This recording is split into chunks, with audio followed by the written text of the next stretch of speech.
اور اس کا عرش پانی پر تھا۔ امام احمد بن حنبل رحمت اللہ علیہ نے ابو رزین عقیلی سے بیان کیا ہے، انہوں نے کہا، یا رسول اللہ، أين كان ربنا عز وجل قبل أن يخلق السماوات والأرض؟ فقال صلى الله عليه وسلم: كان في عماء ما فوقه هواء وما تحته هواء ثم خلق عرشه على الماء۔ اے اللہ کے رسول صلی اللہ علیہ وسلم، آسمانوں اور زمین کو پیدا کرنے سے پہلے ہمارا پروردگار کہاں تھا؟ آپ نے فرمایا عما میں تھا، یعنی اللہ کے سوا کچھ بھی نہ تھا، نہ اس کے اوپر ہوا تھی اور نہ اس کے نیچے ہوا تھی، مطلب یہ کہ کچھ نہ تھا، پھر اس نے پانی پر اپنا عرش پیدا کیا۔ گویا یہ تھی مخلوق کی ابتدا۔ امام احمد، امام ترمذی، امام ابو داود اور بہت سے دوسرے محدثین رحمہم اللہ نے سیدنا عبادہ بن صامت رضی اللہ عنہ کی روایت بیان کی ہے۔ وہ کہتے ہیں، سمعت رسول اللہ صلی اللہ علیہ وسلم يقول ان اول ما خلق اللہ تبارک وتعالى القلم ثم قال له اكتب فجرى في تلك الساعة بما هو كائن إلى يوم القيامة۔ میں نے رسول اکرم صلی اللہ علیہ وسلم کو فرماتے ہوئے سنا، آپ فرما رہے تھے، بلا شبہ اللہ نے سب سے پہلے قلم کو پیدا کیا، پھر اللہ نے اس کو حکم دیا لکھ، چنانچہ وہ اسی وقت چل پڑا اور قیامت کے دن تک ہونے والی ہر چیز لکھ دی۔ یہ اللہ تعالی کا علم تھا جس کو قلم نے اس کے حکم کے مطابق لوح محفوظ پر لکھا۔ امام مسلم رحمت اللہ علیہ نے سیدنا عبداللہ بن عمرو بن عاص رضی اللہ عنہما کی روایت بیان کی ہے۔ اس میں سب سے پہلی چیز کے بارے میں وضاحت کی ہے اور جمہور فقہا کی رائے بھی یہی ہے۔ عبداللہ بن عمرو رضی اللہ عنہما بیان کرتے ہیں، سمعت رسول اللہ صلی اللہ علیہ وسلم يقول كتب الله مقادير الخلائق قبل أن يخلق السماوات والأرض ب50,000 سنة قال وعرشه على الماء۔ میں نے سنا آپ فرما رہے تھے، اللہ تعالیٰ نے آسمان و زمین کی پیدائش سے 50,000 سال پہلے تمام مخلوقات کی تقدیریں لکھ دیں، اور اس وقت اس کا عرش پانی پر تھا۔ اس حدیث مبارک سے واضح ہو گیا کہ سب سے پہلے پانی اور پھر پانی پر عرش پیدا کیا گیا، پھر قلم کی پیدائش ہوئی، اس نے تقدیر تحریر کی، پھر آسمان اور زمین کی تخلیق ہوئی، اور جس حدیث میں آیا ہے کہ ابتدا میں قلم کو پیدا کیا گیا، اس کا مطلب یہ ہے کہ اس جہان کی مخلوقات میں سب سے پہلے اس کا نمبر ہے، نہ کہ باقی تمام جہانوں کی مخلوقات میں پہلا نمبر ہے، اور اس کا تذکرہ بخاری شریف کی اس حدیث میں ہے۔ قال اہل الیمن لرسول اللہ صلی اللہ علیہ وسلم جئناك لنتفقه في الدين وليسألك عن أول هذا الأمر ما كان قال كان الله ولم يكن شيء قبله وكان عرشه على الماء وكتب في الذكر كل شيء وخلق السماوات والأرض۔ یمن سے آئے ہوئے ایک وفد نے رسول اللہ صلی اللہ علیہ وسلم سے کہا، ہم آپ کے پاس دین کی سمجھ اور ابتدائی خلق کے بارے میں پوچھنے کے لیے آئے ہیں، یہ کہ سب سے پہلے کیا چیز تھی؟ آپ نے فرمایا اللہ تھا، اس سے پہلے کوئی چیز نہ تھی، اس کا عرش پانی پر تھا، پھر اس نے لوح محفوظ پر ہر چیز لکھ دی اور آسمان اور زمین کو پیدا کیا، یعنی ابتدا میں پانی پر عرش کی تخلیق ہوئی، پھر قلم کی پیدائش ہوئی، اس نے سب کچھ لکھ دیا۔ علماء کرام کا بیان ہے، قلم کے فوراً بعد لوح محفوظ کو پیدا کیا گیا، چنانچہ قلم نے لوح محفوظ میں ہر چیز لکھ دی۔ اس کے بعد کائنات کی باقی مخلوقات اور آسمان و زمین کی پیدائش معرض وجود میں آتی گئی۔ اشیاء کی پیدائش والی ترتیب میں علماء کرام کے کئی اقوال ہیں، اور ہم نے آپ کے سامنے جمہور علماء اور فقہا کی پسندیدہ اور راجح ترتیب پیش کی ہے۔ آسمان اور زمین کی مخلوقات کی ترتیب کیا ہے، اس بارے میں امام مسلم رحمت اللہ علیہ نے سیدنا ابو ہریرہ رضی اللہ عنہ کی روایت پیش کی ہے۔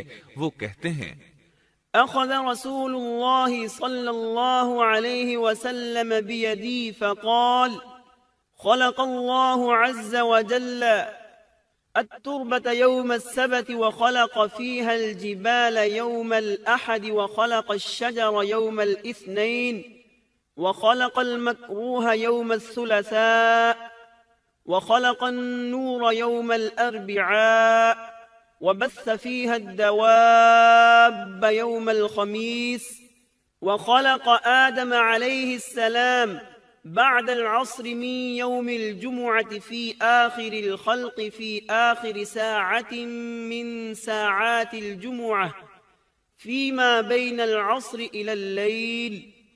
نبی اکرم صلی اللہ علیہ وسلم نے میرا ہاتھ پکڑا اور فرمایا، اللہ تعالیٰ نے ہفتے کے دن مٹی کو پیدا کیا، اتوار کے دن زمین میں پہاڑ، پیر کے دن درخت، منگل کے دن تکالیف، مصائب، جراثیم اور بیماریاں، بدھ کے دن نور کو، جمعرات کے دن زمین میں چوپایوں کو پھیلا دیا، اور تمام مخلوقات میں جمعے کے دن کی آخری گھڑیوں یعنی عصر سے رات کے درمیان میں آدم علیہ السلام کو پیدا کیا۔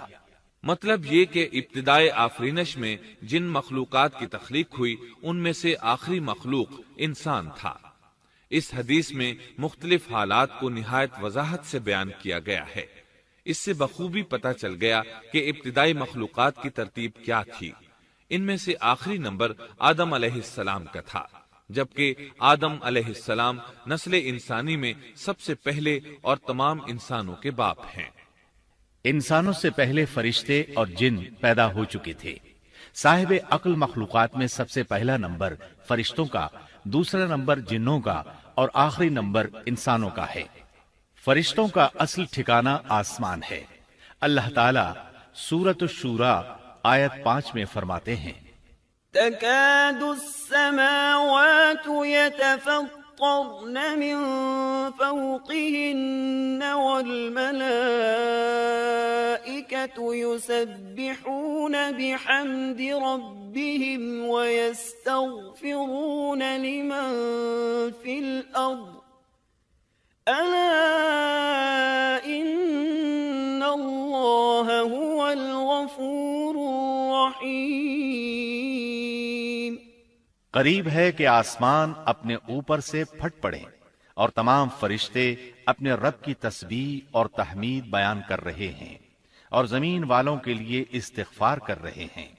خبردار، اللہ تعالی معاف کرنے والا، رحمت کرنے والا ہے۔